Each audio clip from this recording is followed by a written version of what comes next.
Welcome back to the Antrim Forum in Northern Ireland for the title decider in the development section of the Netball Europe Open Championships, brought to you live and exclusive by QTV Sports and Stream UK. Alison Mitchell with you for this clash between Switzerland and Ireland, two teams who've battled it out along with Malta in this development section for the title. It's the first time that we've ever been able to bring you live coverage of the development section of this event. And remember that you can get coverage of the rest of the day's action for £9.95 and indeed tomorrow's action for £9.95. The tournament pass, £19.95, does give you access to every match of this championship, which will be available to download as of Monday.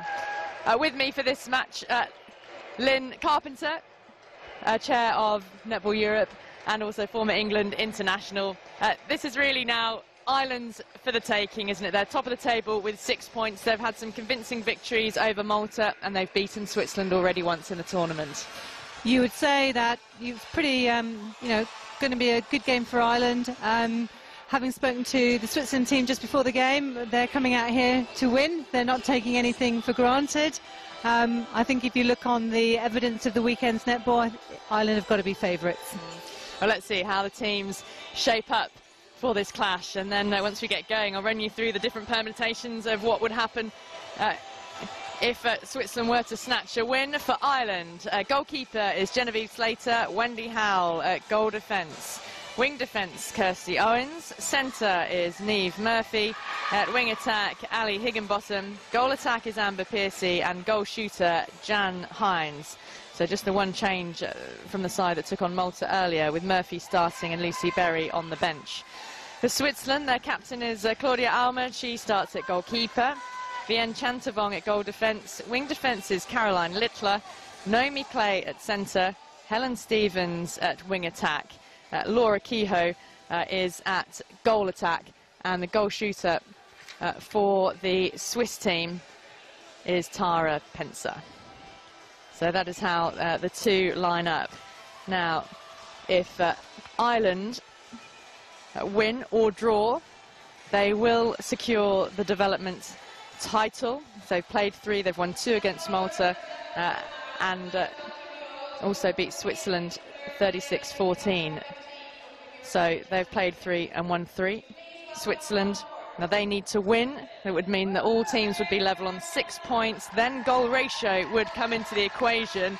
And at the moment, Ireland's goal ratio stands at 2.5. Switzerland's goal ratio 1.06, meaning they would have to overhaul Ireland by a lot if they were to win the title. But that's the permutations as things stand, Lynn. That's exactly the way that the statistics work out today, Alison. So you would suggest that Switzerland have a mountain to climb. They're probably quite familiar with those from where they come from. Indeed, very good. But let's not take anything for granted. Each game here in itself is a world ranking one, and even if Switzerland beat Ireland, but perhaps not by the margin you've described, it will still be a huge victory in terms of their positioning in the top positions, that top 36 world rankings that we have. Yeah, absolutely. These teams have all had so much exposure this week through the coverage, and also through just being involved in a performance environment, because off the court things have been done as professionally as you would expect for any major championship tournaments. That's right. The whole tournament is about international netball. All the facilities are available for every team. And for teams like Malta, Switzerland and Ireland, who perhaps don't have as regular competition at this level than some of the other teams participating, there's so much to learn from just being in that environment, particularly when you've got 2 games a day. And that really puts pressure on these sides. Yep. And today it's Ireland's turn to be tested with their second match in the one-day. Piercy straight away on and looking to feed their shooters. Nice tip, almost getting the tip, and in the end Jan Hines for Ireland, getting them well on their way. You see a lot of Jan Hines in this match. She and Piercy, generally I think Jan Hines has played pretty much all of every Ireland's matches so far. I seem to remember coming off very briefly for an injury at one point, and made it straight back onto court. Long ball down into the goal third, Higginbottom. Now Hines wanting to get herself into a better position now to shoot. In for the rebound. Good positioning there by Alma for the rebound. Switzerland moving the ball quickly down court. Bien Chantavong putting it down to Helen Stevens. But a loss of possession. Unfortunate footwork called by the umpire.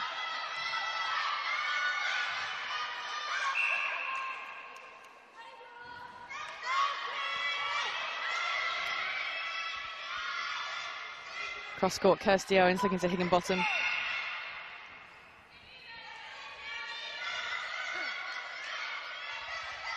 Oh, good interception. Claudia Alma twice now for Switzerland. But Genevieve Slater getting herself in the way. Yeah, well read by Slater there, goalkeeper for Ireland. Again, it's that frenesingness at the start of the game, which has been a feature of so many of these development games. And perhaps if there's a learning point to take away, it is really about how do you start the game in a settled frame of mind, keeping possession and scoring off your first couple of centre passes and giving yourself an opportunity on those turnovers when they happen. You really fought hard for them to get the ball, and then to let the ball go too easily and too cheaply, that's something to learn from. And there's another example really where Switzerland didn't quite look after the ball as well as they might.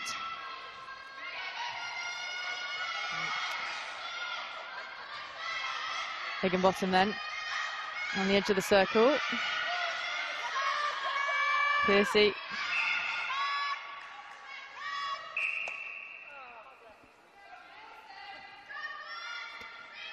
Jan Hines.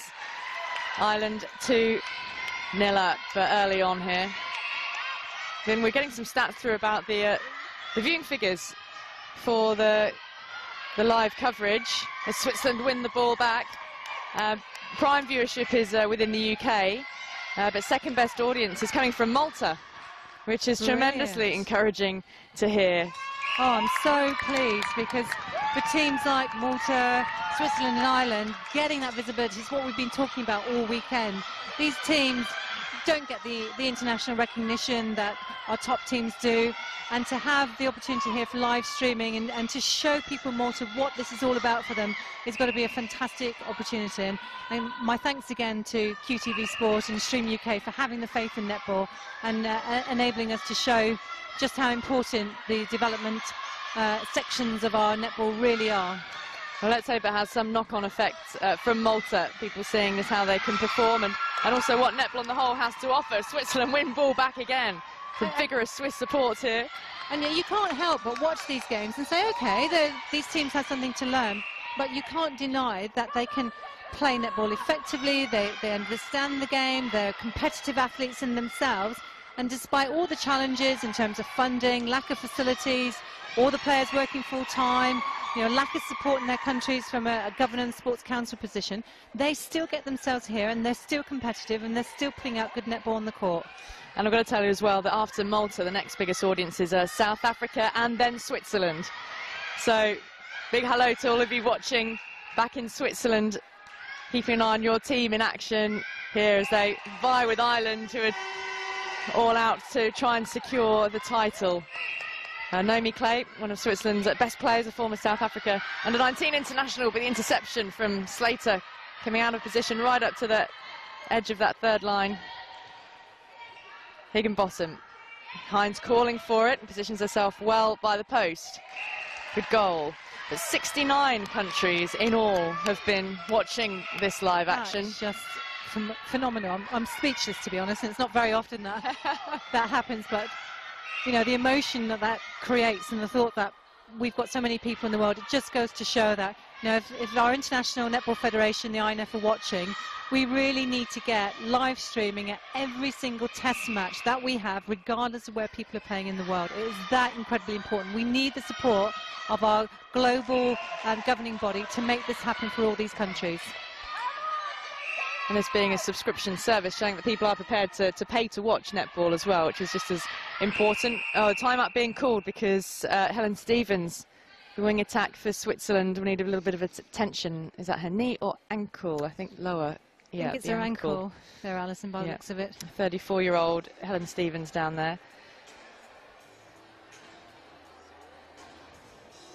So Ireland lead 5-0. Now these matches are starting to be uploaded now onto the system, so if anyone is looking for these matches to download, you will be able to do so shortly. We expect to have all the matches up there by Monday. Scotland-England is now available to download. That was the 4:30 p.m. match UK time yesterday afternoon. I beg your pardon, not for download, but being able to view it online. You can watch England-Scotland back, watch England secure victory as they did yesterday. And also Northern Ireland against South Africa, which is another cracker from yesterday. That is now available to watch back online as well. Now, these matches come so thick and fast. It's taking a little bit of time to get all those matches up there, but caught up to Friday night now, so Northern Ireland, South Africa and England, Scotland are available to watch. And that's this team, Switzerland. They've already been looking back at footage from their previous matches and being able to learn directly from what they've been doing out there on court, which is something that ordinarily they would never have any facility to do so.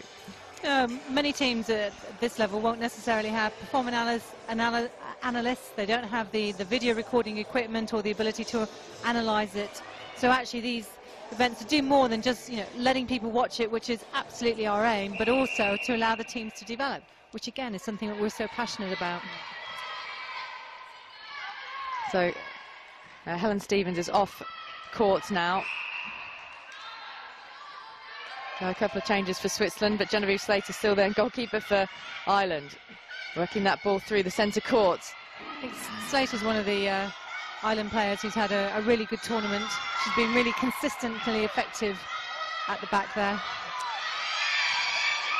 Switzerland on the march, direct to Pencer, right underneath the goal. And those Swiss flags are flying high in the stand. Higginbottom to Hines. Good lunge as she gathered that ball. Shot as well. Her heart was in her mouth, I think, as the ball bobbled and ran around the ring. Naomi Clay, Chantavong. Where are the options for Switzerland to move that ball forwards? Wonder now if players are really beginning to feel their legs a little bit. 3 days of 4 games.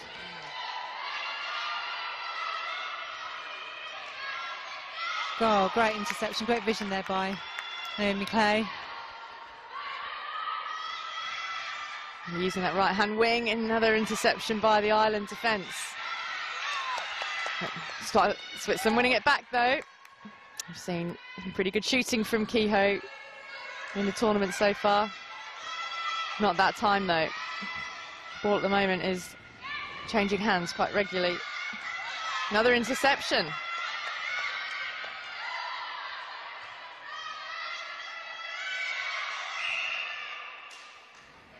Contact called it. Yeah, the penalties against Vian Chantavong. Here goes Hines. Absolutely flat in the shot.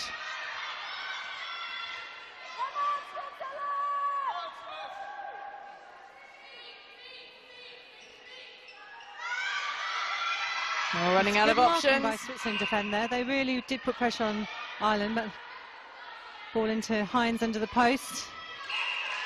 Almost forced to 3 seconds there by Switzerland. You almost see the panic start to set in. Where are my players to pass to? Oh, Murphy snatching that ball back. Piercy's going to have a shot. No, she won't.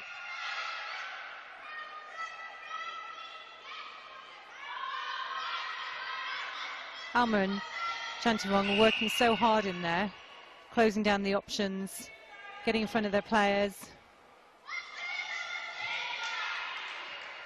Neat ball to Hines. With a little bit more experience, you'd have perhaps expected Chantavong to think about coming back in, closing the gap there, and that's all about that, experience, partnership. And when teams have an opportunity to play together, they will pick up and be able to read off each other a little bit more.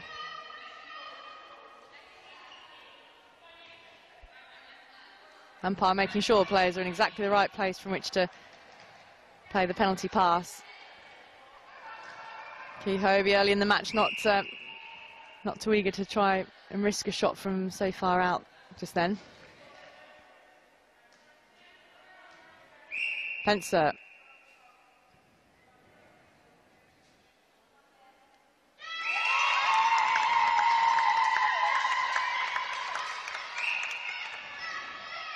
Chantavong really trying to block that centre pass for Switzerland. Piercy, good work and good tracking. Yep, good hands by Homie there.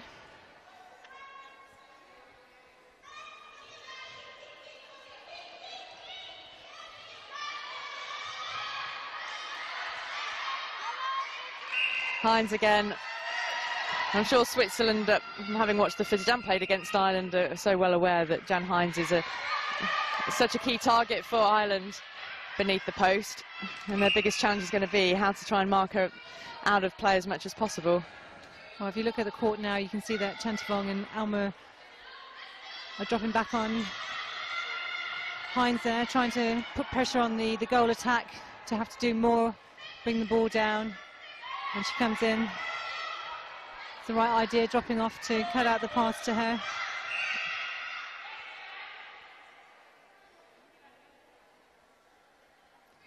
Foul against Jan Hines, a miss off the penalty shot. I wonder if there's 70 out of those 69 countries, Alison, if Gibraltar is one of them. Gibraltar were intending to be here today, but some of the challenges they had as one of our developing nations in the region meant that they just couldn't secure a full 12 to actually make it worth travelling, and they're very conscious that if they came, they didn't feel they would have the right competitive standards against some of the three teams we've seen here. And I have to say credit to Netball Switzerland, who, when we realised Gibraltar wouldn't make it, approached Netball Europe and asked us to reconfigure the tournament scheduling to allow them to play each other twice. So rather than just having, you know, the one game against their opponents, give them 2 ranking games, they then got the 4. So I'm grateful that, you know, Switzerland actually raised that point and we were able to respond positively. Yeah, a good organisation to get these teams as many matches as possible. The development section does conclude today. This is the last match. So Switzerland, 2 matches against Ireland and 2 against Malta.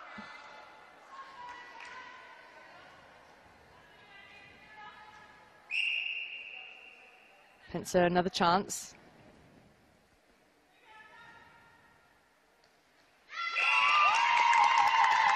It also gives the players a chance to experience the intensity of international tournament play when the matches come so thick and fast. Rest and recovery time is minimal, and particularly with 2 matches in one day. Well, and that whole kind of performance environment, which makes an elite athlete around the right nutrition at the right time, the right level of sleep, the recovery. You've got to get up early if you've got a first match on, which some of these development teams had, and they were, you know, here at 7:30 in the morning. You think about what time they've got to get up and eat before they come. It's all that kind of attention to detail, which a tournament of this nature will really help them to give some consideration to. Yeah, Ireland certainly were first on court this morning against Malta, the 8:30 AM start UK time. I'm sure there are lots of viewers back in Malta for that one. But hopefully people are just getting interested in netball in Malta.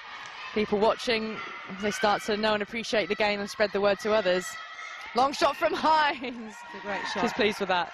I think when we've been to Malta, and Malta have hosted a number of European competitions, usually around the under-17 age group, the welcome the teams get is just phenomenal, and clearly there is a massive desire to see netball grow in Malta. They just really need to get the attention of their government, and as I mentioned, Malta have got a meeting with the sports minister, and certainly the footage here will help them show just what an opportunity Malta has on the international stage. That's a terrific interception by Claudia Alma, which got the Swiss bench and the supporters here excited. It's failing at the moment to get that final ball into their shooters, get the ball up to the net.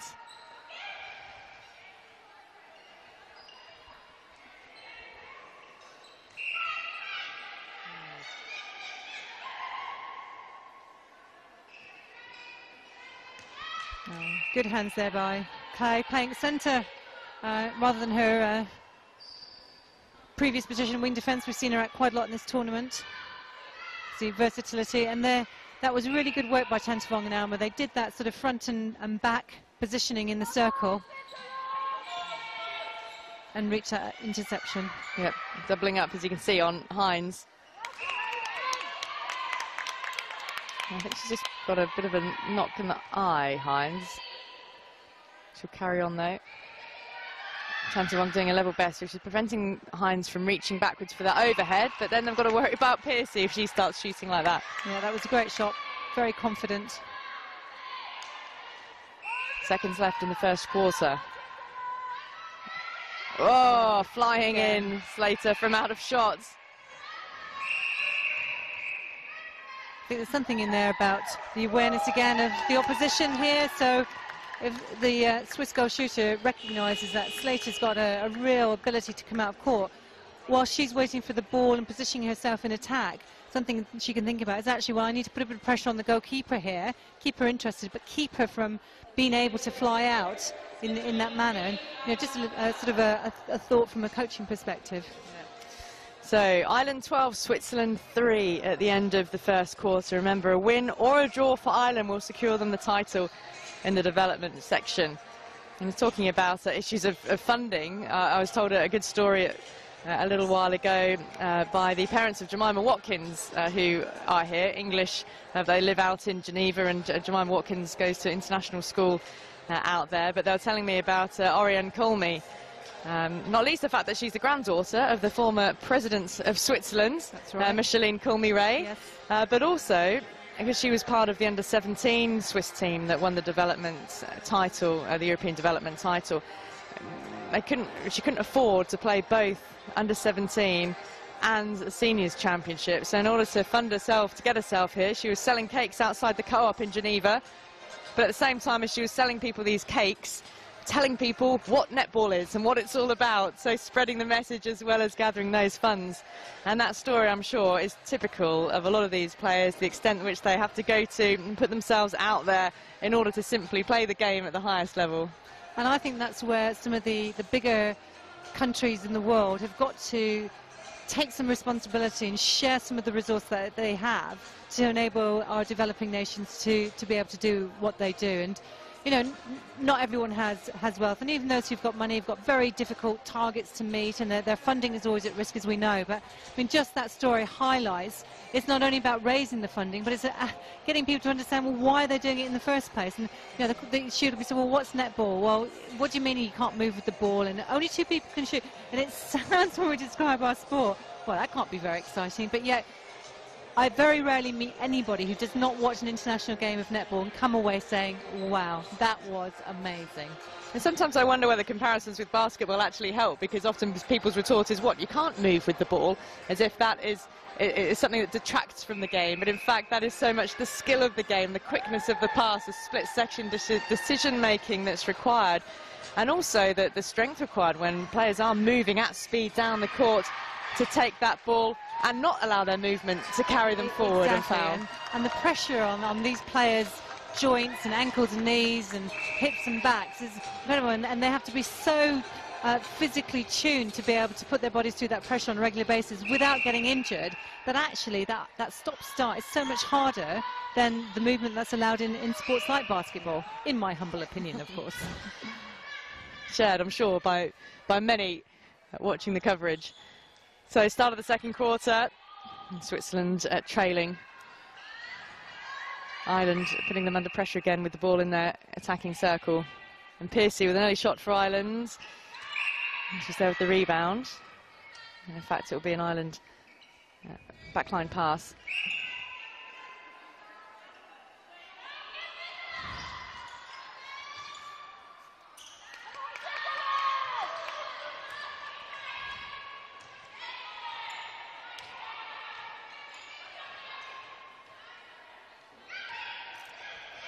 No.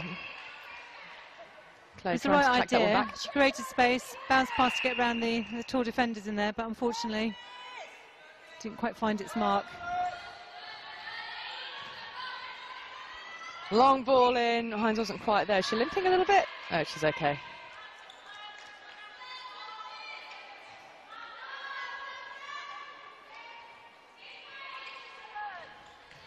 Chantavong through the mid-court then. Oh, no. Misplaced pass and maybe just a slight lack of timing. Yeah, the ball was put behind the little of that wing defence rather than for her to move on to. It's always a little bit difficult trying to catch a ball from behind your back.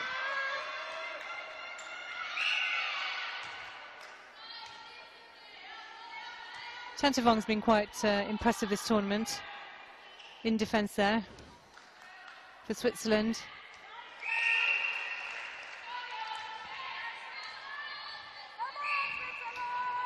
And of course, in the development section presentation this afternoon, one of the elements of the presentation will be to announce the player of the tournament. And this is an award which is voted for by the opposition's coach to say who in the opposite team they felt was their man of the match. So very much voted for the, you know, the important people who know is the coaches and those who've been trying to play against these players. So it'll be interesting to see out of Malta, Ireland and Switzerland who's won that important accolade later.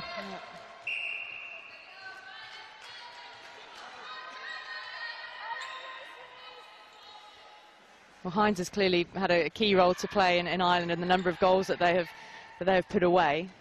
But then you can't put away those goals if they're not fed down to you and fed into you well. There's no I in team, as they say in netball. And Ireland have scored 138 goals in total in their 3 matches compared to Switzerland's 87. So there is quite a marked difference.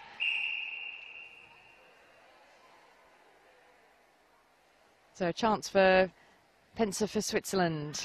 We should be asking viewers to tweet in with the name of their top player from Malta, Ireland and Switzerland and see who gets the closest when it comes to the presentation later today. Yeah, do tell us. Use the hashtag Netball Europe and we'll pick those up on the Twitter feed. Or indeed use the handle at Netball Europe as well. Either or, we'll pick them both up. Lovely shots, beautiful height and arc. Here's Clay from the centre pass. For Switzerland, they've now got Chow on, Sandra Chow in the wing defence position. I think, if I remember from yesterday, that Chow's mum's in the audience, or she was the other day. Looking to see if she's sitting with the Switzerland crowd. Emma Coulson is there in the circle as well now, goal attack for Switzerland.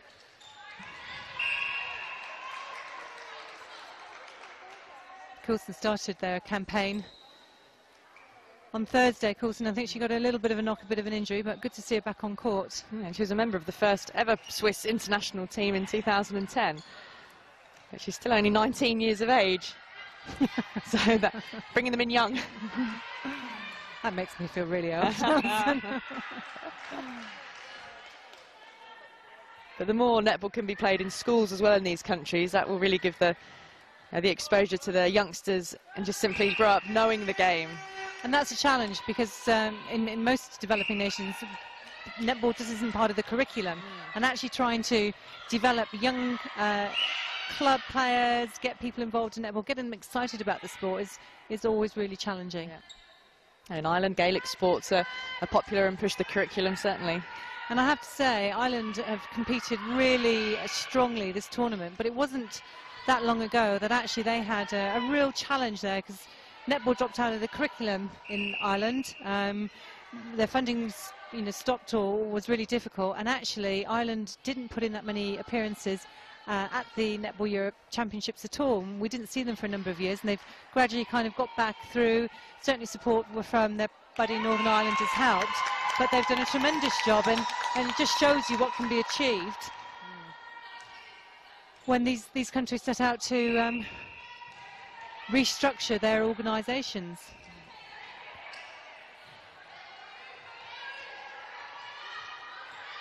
Switzerland now on the attack again. Huge cheer for their 5th goal a moment ago.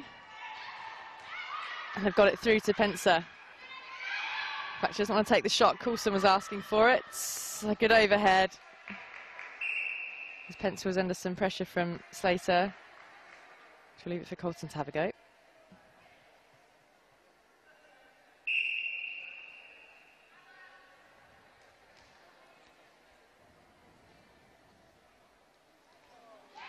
Oh, some groans in the crowd around us at a missed opportunity from the penalty shots from so close to the net. That one was an unfortunate miss. Yeah, it's frustrating. And it's just part of the game, isn't it? The team works really hard, gets the ball to the shooters, and shooters don't deliberately miss like that. So I think they feel the pain of the miss as well as their team colleagues. Yeah. Speaking as a former shooter yourself, of course, you've been there, done it at international level. As many coaches have said, if you're not prepared to shoot, don't put on the goal attack or goal shooter bib.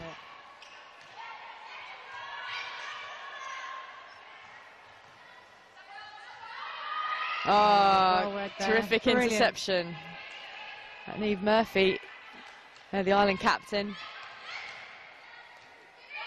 There's real ferocity in that pass from Hines.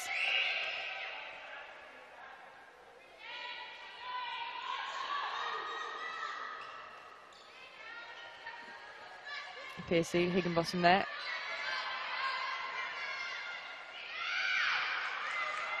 Should also mention the umpires we've had here this weekend as well, Alison. We've got some of the world's top umpires here. Many of them are travelling to Sydney in August for the World Netball Cup. And we talk about netball being a team sport. Certainly the value of our good quality umpires is so important, and I've been so grateful to them all for giving their time to come here this weekend and support us.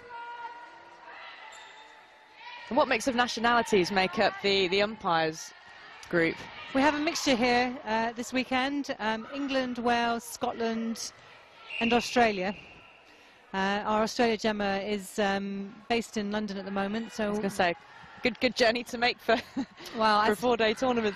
Like many of these countries, Netball Europe has no paid members of staff. There's a handful of volunteers. We rely on support from member countries. So we just simply don't have the funds to fly our umpires in from away. And we pay their travelling fees, but we rely on them being as cost-effective as possible. It's yet another challenge of netball globally, really. And one of the challenges for all these development nations, though, is to also, as much as developing players, is to develop a network of their own coaches. As Hines puts another one away, their own coaches and their own umpires, so that their players are playing in an environment with a management team behind them with the right skill set and an umpiring of a quality standard. Yes, and I don't know how Switzerland and Ireland have felt this weekend, but I know Malta have struggled somewhat with what they found is a very different game to their used to back home in Malta. They found it very much more physical. When we were watching the games, we might have noticed that they were asking the umpires for clarity and clarification on what was being called. And having spoken to the president of Malta, Sandra Ferrugia, who's here, they really felt the games were much more competitive than they thought would be allowed. And it just reminded me how much work we need to do to help our developing nations actually have the right level of competition, supported by good quality umpires, by good bench officials. It's not just the players we need to develop. And there's that whole way. How do we all collectively do that as an international sport?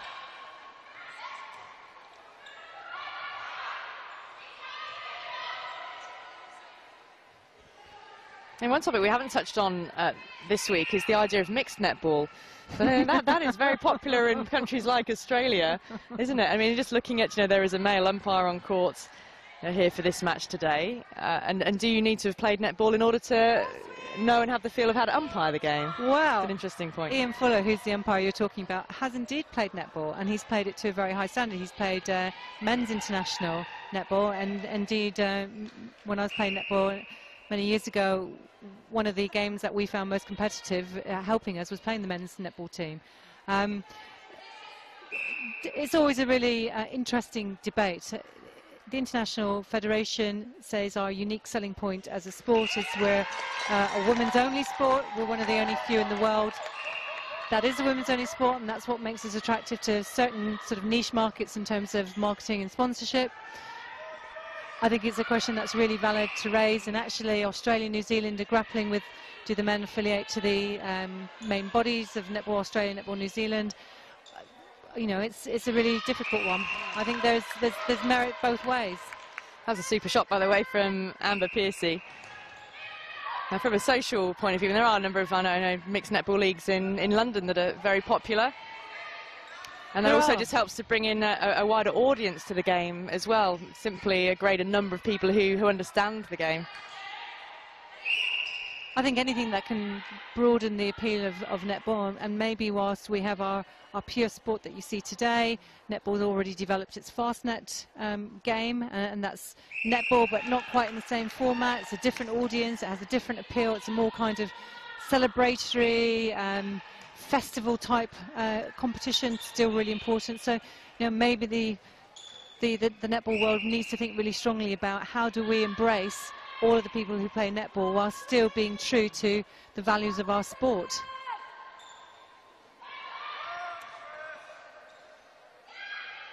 Well, the great thing about a tournament like this is that it's going to get many more people talking about just those issues by seeing the game. A bit of a slip from Colmy. And no doubt there'll be as many people out there with a completely different opinion to myself, which are equally valid. Shot on goal. Switzerland have only scored 3 this quarter. Slater from the back line.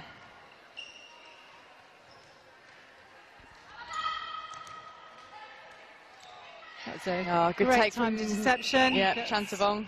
Didn't quite land her feet there, so pulled for footwork.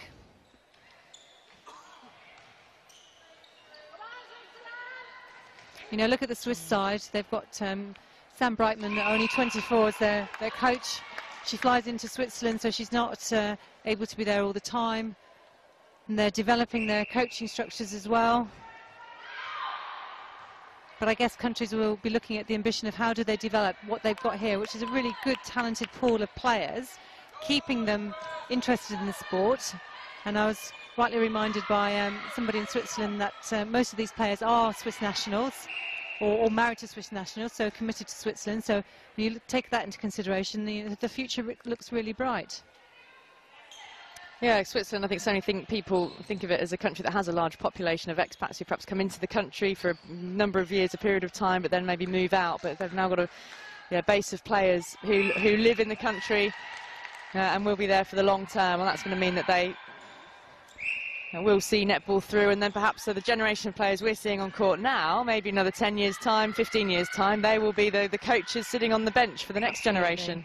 Or the volunteers, or their committees, their governance structures helping run it. And they've got some fantastic people in Switzerland who are part of the structure of their sport for Netball Switzerland, who are, you know, able, we think they've only been in existence since 2009. They're confident business people who are, willing to come and challenge us, rightly so, and ask for what they need as developing countries. Jen Hines took a knock to the head just then under the post. Now 24-6 then as we approach half-time. Colmy. A good take by the goal attack and a pass on the move. Clay able to keep it in, and a nice snatch from Pencer. Long shot with the clock running down. Now do Ireland have the awareness to get that long ball down the other end? 8 seconds left. Now Ireland have got their 15-second card up. And that is half-time. Ireland a comfortable lead, though, here at the Antrim Forum in Northern Ireland. Ireland leading 24-6 against Switzerland. A match which will decide the development title. So a win for Ireland will mean that they take away the title in the three-way competition between Ireland, Switzerland and Malta.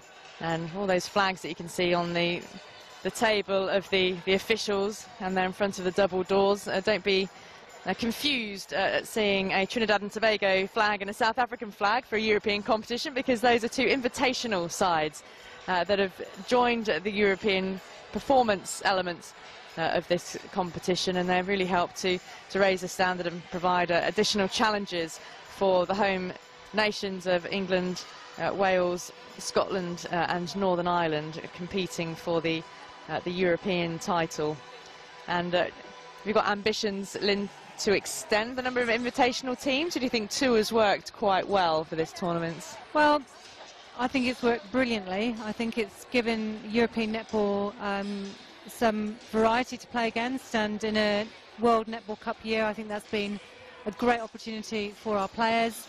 I think it's certainly increased interest in the Open Championship, and one of the greatest things that all member countries ask us for is they need competition. So I think we'll, as we do every year, we'll be reviewing the success of this year with our member countries when we meet in Council in June, which has been hosted in Cardiff by our Wales colleagues this year, and we will certainly look at the competition. We had our under-17 competition in Hull. We had an invitation extended to Dubai. Now, those of you who know your world geographical setup will know that Dubai in itself is not one of the key members of the International Federation, but they're part of the United Arab Emirates, and Dubai working with all the other countries there to have a UAE team. And I know if Top Coaching and Susan Skelding are tuning in, she's working really hard on that. She's working to get support for that. So it's that kind of interest, and being able to have invitational sides brings something different to us. So we will absolutely sit back, we'll listen to our feedback from our member countries, and we'll see what we do next year. We're flexible, and we'll change it if we need to. We've moved the under-21 competition, which used to be earlier in the year. For the first time, we're heading to Aberdeen for the competition in October, so a complete change of month, and this was very much around feedback about when the players in that category would be able to compete because of school holidays. Yeah. That's interesting you say Dubai. I would have thought actually for all sports that could be played in Dubai, any sport that's an indoor sport ought to do well because it could be played all year round. There is that period in Dubai where it's simply too hot to be outside, and there's been all the hoo-ha over whether a football World Cup in Qatar is taking place at totally the wrong time of year. Will it simply be too hot? Let's not go there. But netball is a sport that can be played indoor. It could be 50 degrees centigrade outside, and yet you've got the air condition of the indoor sports arena. And you know, Dubai, like very many countries in the world, I can name Singapore as well, they recognise the value of sport and what sport means in terms of their tourism, their economy, you know, the positive impact it brings to their communities, taking part, watching top international sport. You know, and more places in the world are really focusing in on this. So, you know, as our sport grows, as we get more member countries, and of course, if you look down to Africa, you mentioned earlier, Uganda is coming through. We've got countries like Botswana, and there's been a real focus globally on Africa, and that's going to help us improve our global, our international game. But as a sport, who we still got ambitions, you know, to be in the Olympics, but we've got to get netball in non-Commonwealth countries to be able to really achieve that. So countries like Switzerland are really at the forefront of those countries where we can say to the world, well, look, Switzerland have done it without it being a Commonwealth Games sport, and that's where we should be really helping focus, you know, efforts on countries like that. How much is the netball Olympic debate centred on that issue? How much does the fact that it is a female-only elite sport come into it? I think it's probably both of them, being mixture. honest. But then you look at which sports take part in Olympics, not every one of those is equally played by male and female, so it's an argument. Perhaps you say it's probably one of the least well-made arguments, but however, there is something about the number of countries in the world that do play, and we've got to grow our market. We've got to get netball in more countries which are non-Commonwealth. Yeah, that's the challenge. It's a big one. Lynn Carpenter, who's here, chair of Netball Europe, is doing a fine job in getting those messages out, and this weekend has been a terrific advert for netball and what can be achieved. So Switzerland with it all to do against Ireland in the second half. I'll bring you confirmation of any changes there. Looks like I think we might have Ariane Cormier in at centre for Switzerland. Yes, we do. Chantavong has gone to wing defence there. Wing attack is Vicky Rideborn getting on court. Ireland have put in Lucy Berry at centre.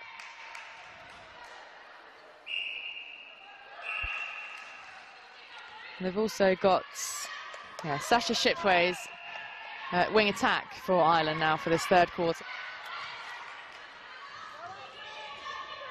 Back to Chantavong, working that ball back in.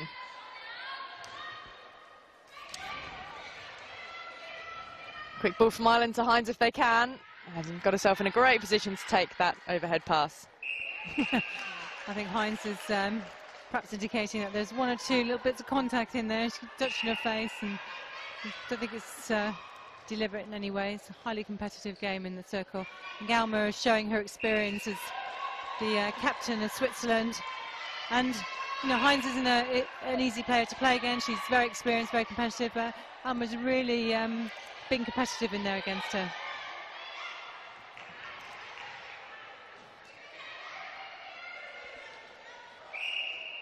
Watkins on as goal attacker for Switzerland.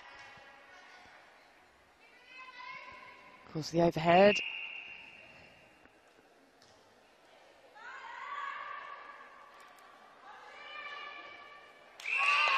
Nice shots to take Switzerland up to 7. First goal of this third quarter.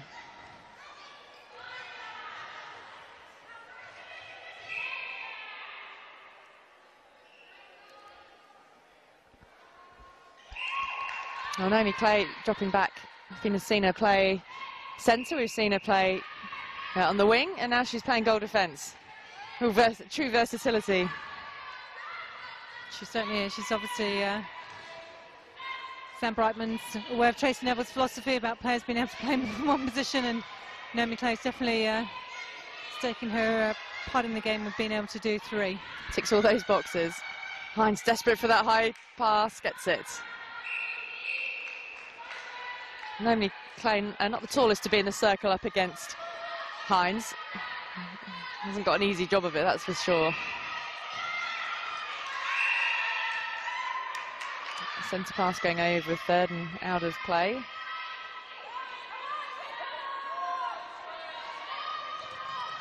This is when the players are tired, they've had a long tournament. Ireland will be looking at thinking, well, this game's in the bag, and Switzerland equally is determined to show them that it's not. You just want them to really, play this game as if it's the only game they've played all week. Such passion from Emma Coulson at goal shooter. Has made the change from goal attack as Watkins has come on. Really urging her team to get as many goals on the board as they can.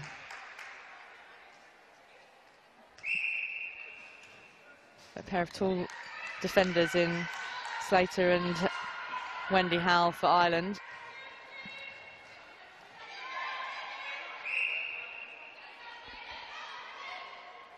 Just unfortunate timing on that bounce pass into the circle, so allows Ireland to come back out. And Hines. Nice timing interaction between wing attack goal shooter for Ireland there.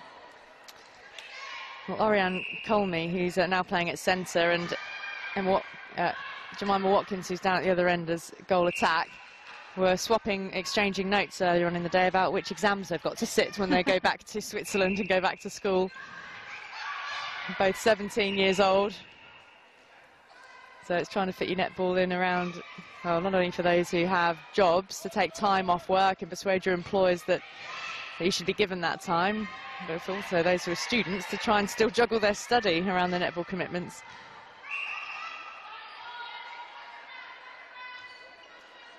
Shouts of look around, look around.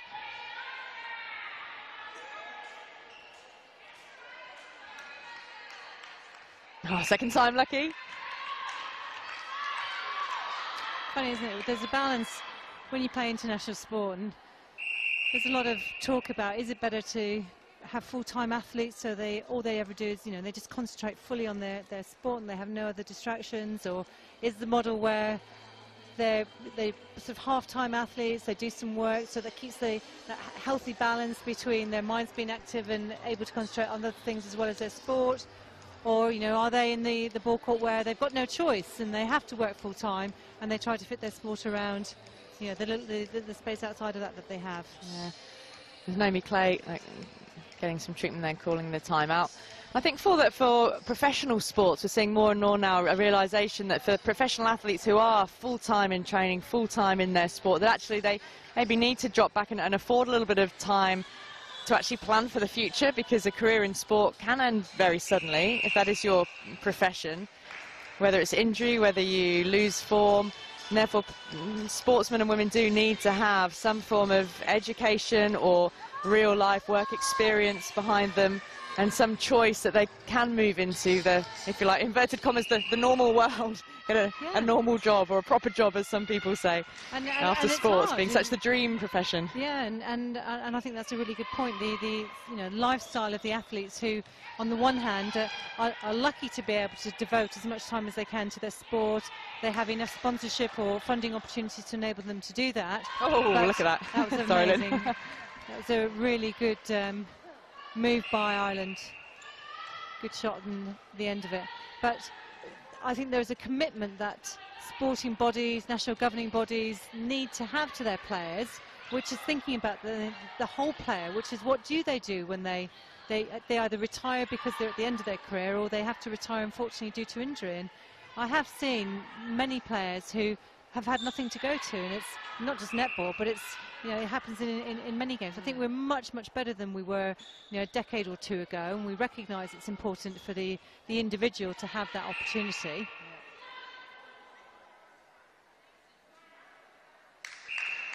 34-8. And I spend a lot of time in the cricket world, as you know, which will confuse a lot of people listening, perhaps in Malta and Switzerland even more so. But even there, I know if you're playing at the international level, if you're a big name in the sport, as with any sport, if you retire, you might have an opportunity. Oh, terrific ball into Piercy again.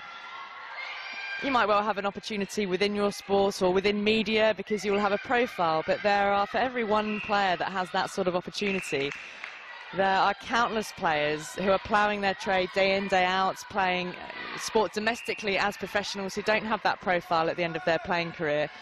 And the players,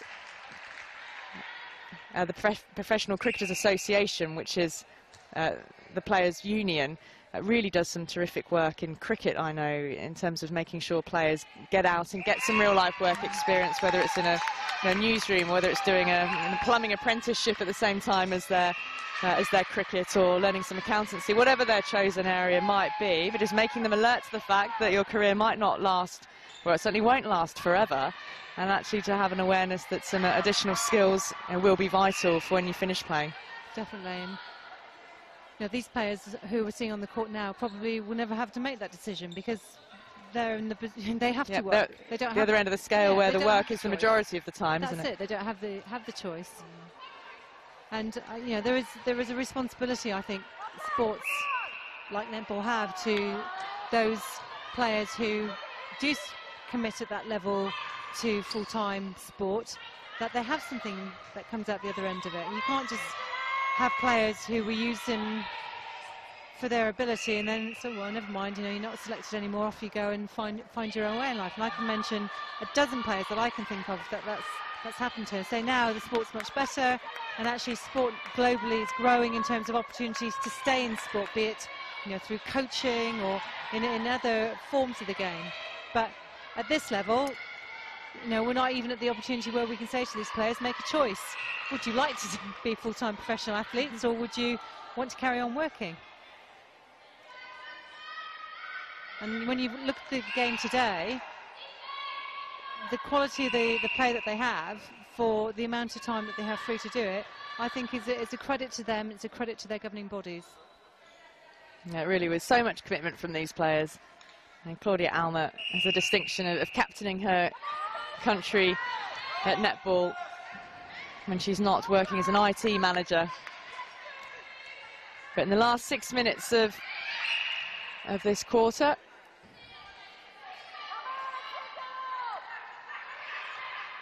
and Switzerland make a push, get their 10th goal on the board.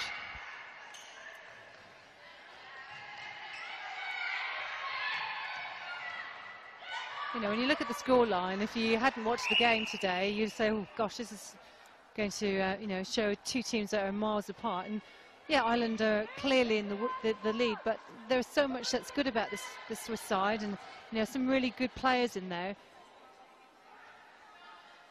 you can see that it wouldn't take that much more in terms of training, commitment, of time, resources, to enable them to compete on a higher playing field.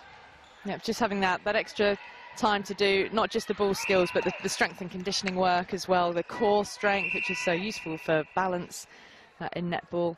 The strength just simply to the way that Hines is being marked there, double marked, but that body presence, that's so much strength required off the ball as much as the ball skills required on it.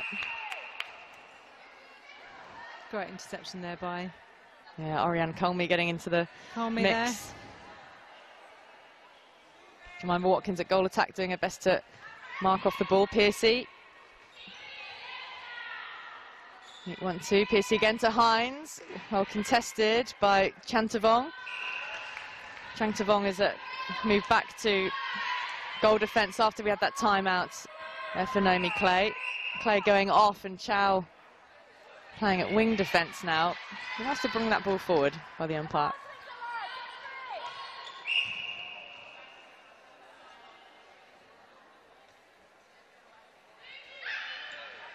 Pencer called for the ball a little earlier. Oh, ricochet off the post and it's fallen into Irish hands. Piercy in bags of room. You can see why Chantavong and Nauma are dropping off to try and put the double on Hines there.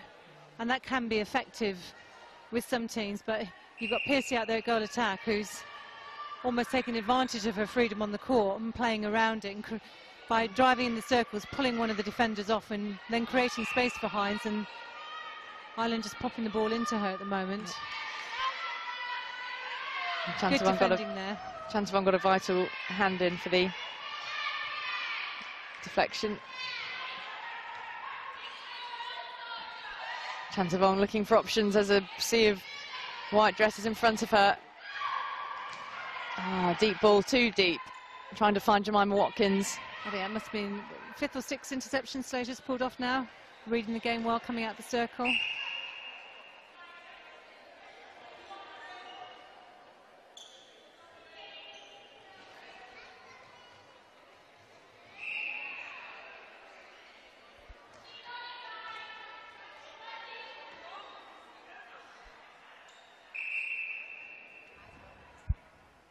Another chance for Jan Hines, but no, she won't pass.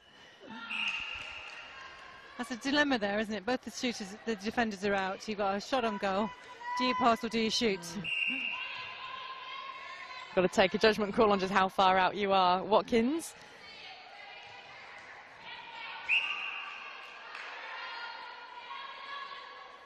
It's that last phase of play for Switzerland, getting the ball into their two shooters. Chance for Emma Coulson, opting to give the ball to Watkins. Great shots! Jemima Watkins for Switzerland. Please, the Swiss in the crowd here. Yep. Here they're cheering their side on. And a Mr. and Mrs. Watkins, no less. Her parents seated just a couple of rows in front of us.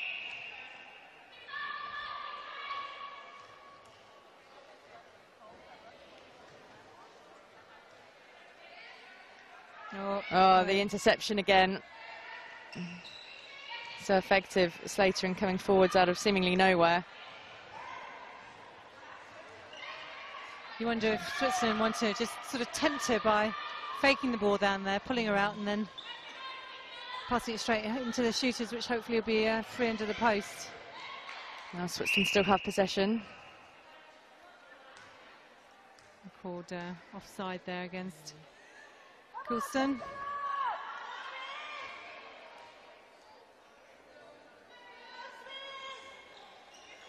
Shouts of go Swiss. Haven't had the cowbells today though. They're usually out in force when the Swiss team have been playing. Not quite so many goals to ring the bells for. They're there, and I've heard them on a couple of occasions.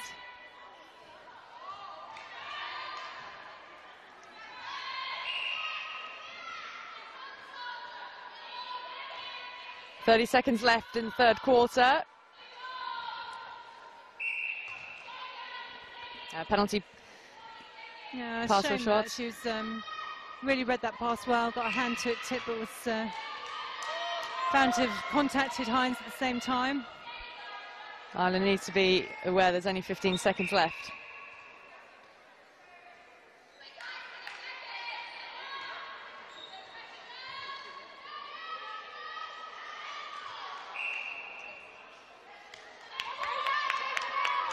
Well, Switzerland have got 10 seconds to get the ball down to the other end. They want to get another goal before the three-quarter time. Colmy keeps the ball in play, but a turnover. And it was the end of the third quarter.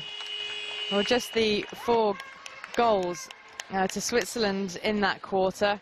And Ireland now leading 39 goals to 10. So Ireland a chance to have a break and come back out, and it will be the last 15 minutes of play in the development section of the competition, and Ireland are well on track here to lift the title against both Switzerland and Malta. Looks like Trish Fanning could be coming on as she strips off. Yeah, change at centre as well. But I thought they would have been, perhaps Hines doesn't want to, but I thought they might have been tempted to give Hines a rest. She's been incredible all tournament. Maybe bring on another shooter out there, but if it's your last game, the tournament, I think if I was Jan Hines, I'd be wanting to be there at the final whistle to celebrate. I think most players would feel like that, wouldn't they? They don't really want to come off the court. Yeah. Always got the way of coach, haven't you, about how much time to give a player versus the player desperately wanting to stay on. Yeah, but all the players can have a good ice bath and then a long rest at the end of this match.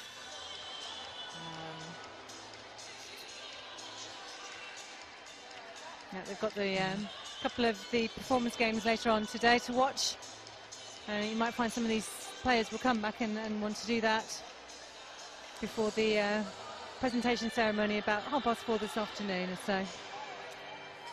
Yeah, still got Trinidad and Tobago taking on Northern Ireland, and then South Africa against Wales at the end of the day. So a lot of action still to come in the performance section, even though neither of those will go towards the European title. That will be decided tomorrow. So a couple of matches back to back, which will effectively be showdowns: Scotland against Wales and Northern Ireland against England to close out the tournament. So a couple of cracking matches. The first match, the early match tomorrow, South Africa against Trinidad. Yeah, still plenty of gusto from these players. Ireland, a last quarter to come out and win the title in this development section.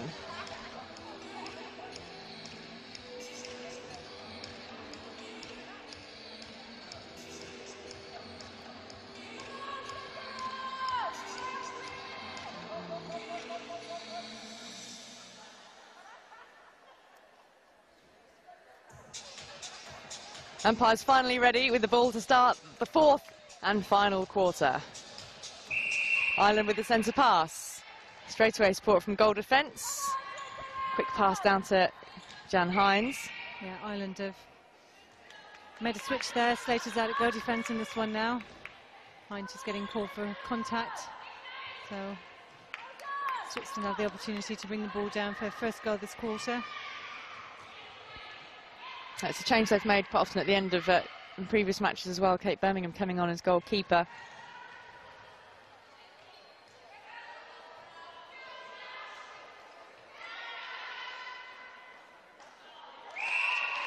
Great shot by Piercy there at distance.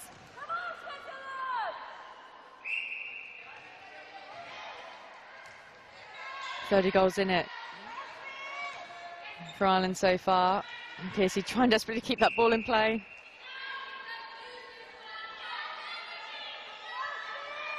Claudia Alma, Swiss captain, passes out to Chantavong.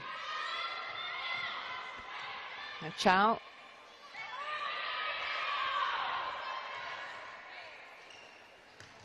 Chow in a wild tussle. Eventually Switzerland still come away with it, or do they? No. Footwork called. So Ireland get the turnover.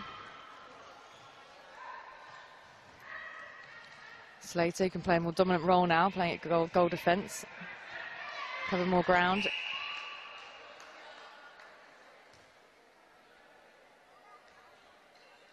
Great shooting. Again, wonderful arc she gets. Nice and plenty of height in the shot. Yep, 2 from 2 from Piercy so far this quarter. Low ball into Piercy. Hines is there. She could take an overhead.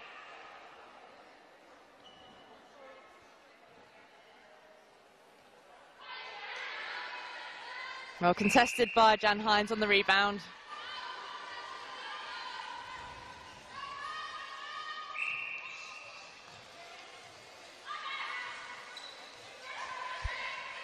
Chantavong to Chow. You did ask for a shout out earlier on, Lynn, for people who suggested players of the development section, and Chris Ackerman says Vien Chantavong for MVP. There's no getting past her defence. Yeah, Chantavong's a player you highlighted. Yeah, no, I think it's a good call. Be interesting to see if Chris and I have got the same opinion when the coaches give their verdict a little bit later on, but she's certainly been consistent. She reads the game well for Switzerland. That was a great ball into Jan Hines.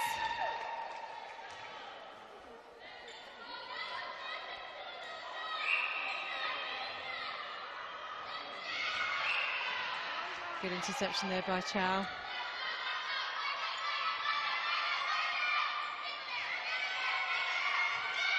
I think one of the aspects of the play we're seeing now just a little bit is you get a sense that Swiss players are perhaps following and chasing their opponents, perhaps rather than putting a little bit of pressure on them. Almost allowing them to have a little bit too much space on the court.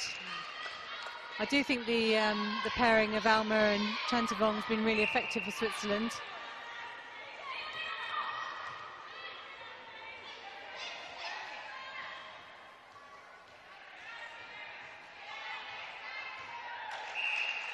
Bit of missed timing, bit of miscommunication, so Birmingham for Ireland from the back of the court to bring the ball through. Oh, it's Chantavong again. Can't keep her out of the action. That was great play by Switzerland. Interception by Chantavong, straight down under the post, and Coulson finished it off.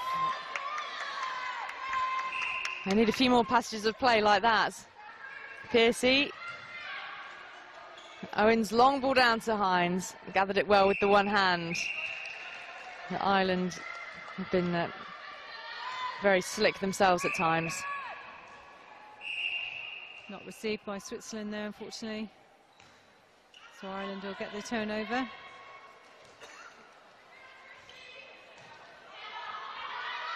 Piercy, support from Shipway's now got the centre bib on.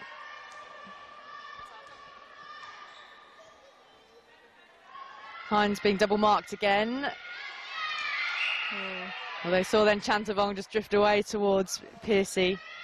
That was a tough call. I might have given it the other way if I'd been umpire. I thought Alma did really well there in terms of her defensive positioning on the interception. Ian Fuller, the umpire, clearly better view than I have. Oh, well played, Chantavong. I think Chantavong must have heard us. She's really making her claim on MVP.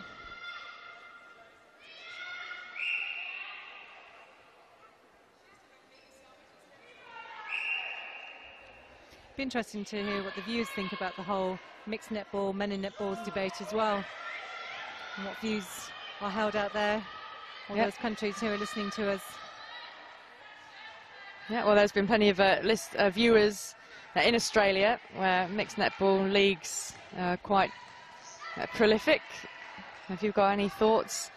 Oh, I think that might be over a third there. I wonder, does it translate that men who play netball also like to watch netball? Is there a correlation or not? That's a very good question. Colmy looking for a way through and gets one. I can think of one or two.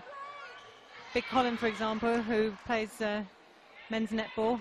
He certainly watches, plays, coaches, spectates. I'm not sure if Colin umpires. You'll have to tell me that when I see him next.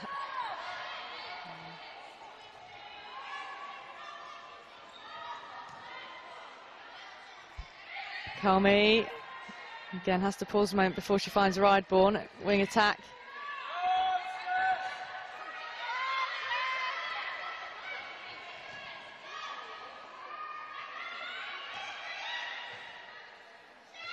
Oh, That's a good shame. tip, but Ireland win possession. Don't forget, use the hashtag Netball Europe if you want to drop us a message while we're on air and join in the conversation. Shipway into Piercy. She's really been dominant in that circle, Hines, all weekend. She's quite sort of almost ruthless with the finishing. If the teams that they're playing against, like Malta, Switzerland, do make an error, there's a turnover, you're almost guaranteed it gets into her, she's going to finish it off.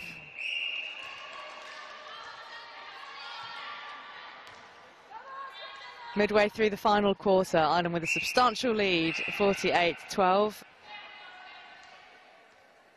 In terms of world rankings, which all these matches will go towards as well. Ireland 28th in the world and Switzerland 30th, and teams need more matches against each other to improve and also to be able to boost their rankings. Definitely, it's really important. The world ranking system is quite complex. I know a lot of teams and member countries have said it's really quite difficult to understand how the pointing system works. And I've had it explained to me on 2 or 3 occasions, and I have to be honest, I'm still a little bit baffled by it. It is explained on. It is explained online. If anyone really has the need to go and would like to read it all now, that's very painful for Hines. Yeah, I think she Timeout immediately called. Should it her was her elbow or her? It looks like her elbow, isn't it? Well, initially, it was almost very much winded as well. But there's quite a force of a blow. You know what it's like yourself if you have that sort of knock on the end of your funny bone. It's not funny at all, is it? Always wondered why it gets. Funny bone. Always wondered that. Always wondered that. Doctor or GP or nurse friends out there, why is it called a funny bone? I think she's able to smile in and amongst the grimaces. Jan Hines, she'll be desperate to stay on court. Now she's come this far, she won't want to be on the bench when the final whistle goes. You want to be in the on court celebrating with your teammates. And you know, people watch and say, oh, 33, gosh, that's quite an age really to be playing. Then I started thinking, well, actually we're talking about Irene van Dijk, and she was what, 42 when she retired? That's right. So yeah. Jan's got another 9 years to go before she can hang up her netball shoes. Sure, she'll be delighted to hear that she'll still be playing the other side of 40, but it is, yeah, certainly possible. I mean, she loves netball that much, Jan Hines. I think lives and breathes it. So she will want to play for as long as possible. She runs her own company, so I think it's promoting health juices. Something along those lines, I've been told. Well, looking at what it's done for Jan, I guess I'd better give her a call and see if she's got some spare ones. Yeah, she's a good advocate for her own company. It's all about health and well-being when you're an international sports player. I wonder if she sponsors the island side.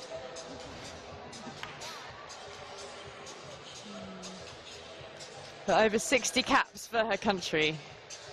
Hines, an absolute stalwart of Ireland netball. She's staying on, but still holding that elbow rather gingerly. It says a shooting arm, of course. No problem. Didn't make any difference.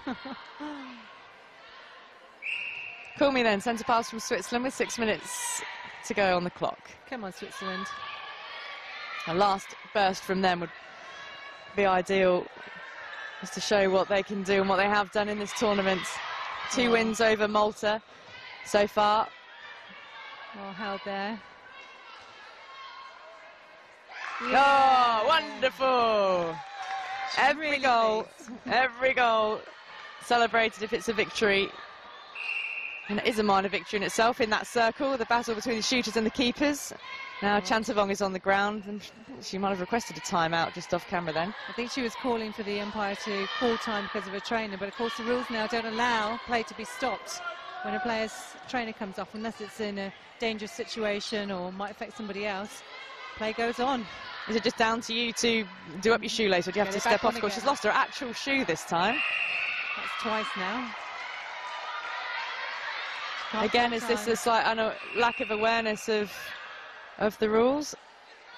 The umpire's caught letting her put it back on again. Yeah, I can hear Nat Pepperell, the Swiss assistant coach, who's just out of shot on the left-hand side there, on the very left of the three coaches, I think, shouting the instructions to Chantavong, saying maybe you can't come off, but equally you can't call a timeout for your shoelace. So, but this is all a learning curve, isn't it? And having that happened once to Chow, I'm sure she won't be asking for a timeout next time it happens. She'll know now. Chantavong.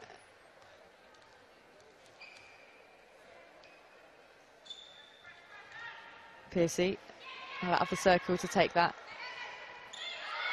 Oh, high ball. And well tried, but positioning there of Alma was effective, didn't leave Hines any space on the back line there, so a bit of a risky pass which didn't come off.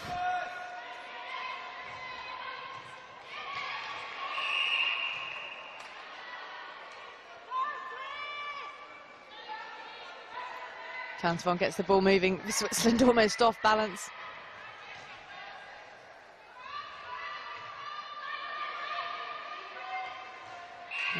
Over the back line, Ireland ball.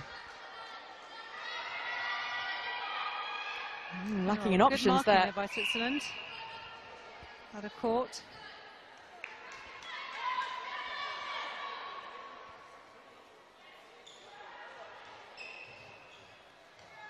Nice spin away from a marker, Colney.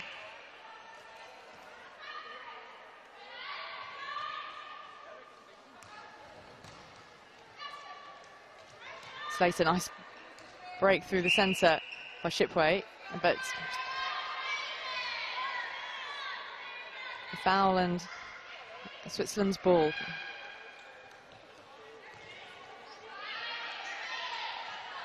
Chow.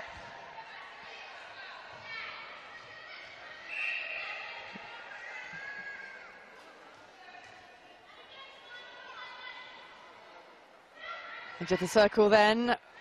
Oh, Watkins has taken a tumble. Yeah, but great movement by Colton in there. Bit of a reverse pivot, created space into the post. Well, Switzerland managed to put 14 past Ireland in the first match they played against each other, so they've matched that now. I'm sure that would have been one of their targets. But unfortunately, they also conceded far more goals than they did in the first match. Ireland put 36 past them when they first met. And so on that count, the coach will be a little less satisfied with the day's work. But all in all, it's all part of the learning curve. Here goes Piercy.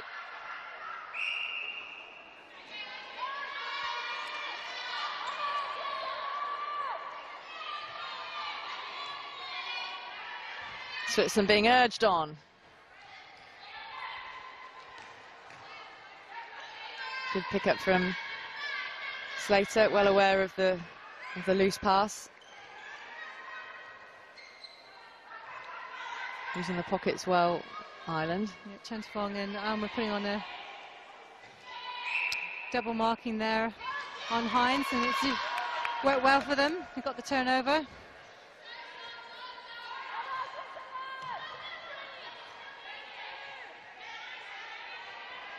Watkins.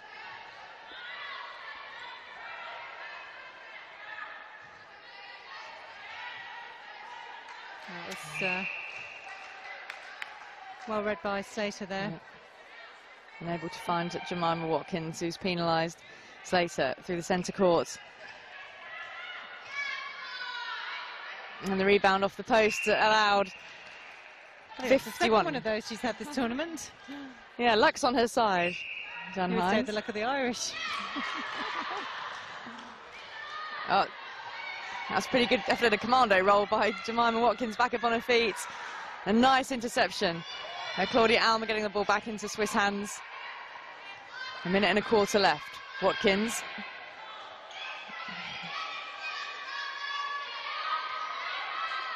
Chantavong. Rideborn.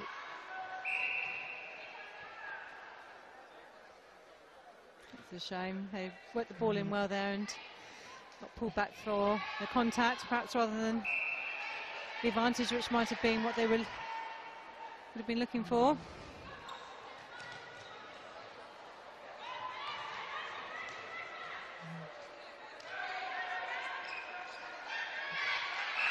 great hands by Alma there. Really had good body position on Hines at the interception. Into the last 30 seconds of the match. Can Ireland feed in to get the one last goal? So less than 20 seconds. Jan Hines, possibly a little flat with the shot.